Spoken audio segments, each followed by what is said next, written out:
Охридското езеро да не се издава под концесија се додека не се спроведат детални истражувања.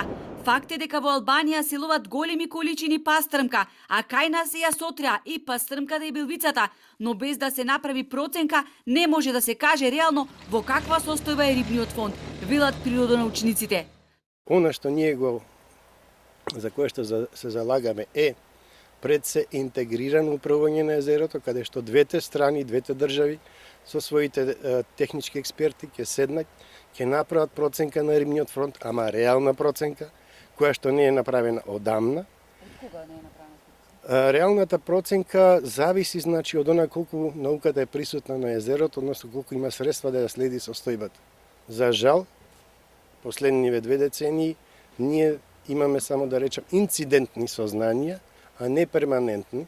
Сознанијата со кои што располагаат, а се резултат на истражувања спроведени преку проекти финансирани од странски донатори, покажуваат дека е загрижувачка состојбата со ендемичните видови риба.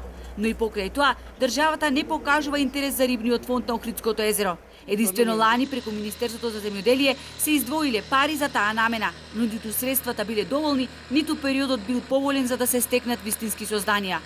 Згора на тоа, поради технички недостатоци, 2 година поред не се врши ниту вештачко порибување на езерото, а поради утврдени нерегуларности, на почетокот од годинава, владата го раскина договорот за концесионирање со струшката фирма Летница Белвица.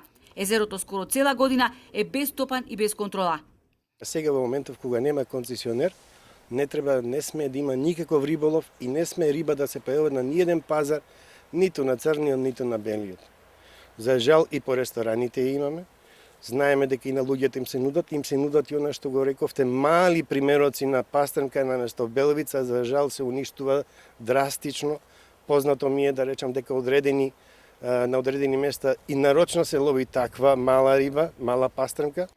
Ниту концесионирањето, ниту забраната за изловување која своевремено ја воведе Македонија не покажаа резултати, вели Спирковски.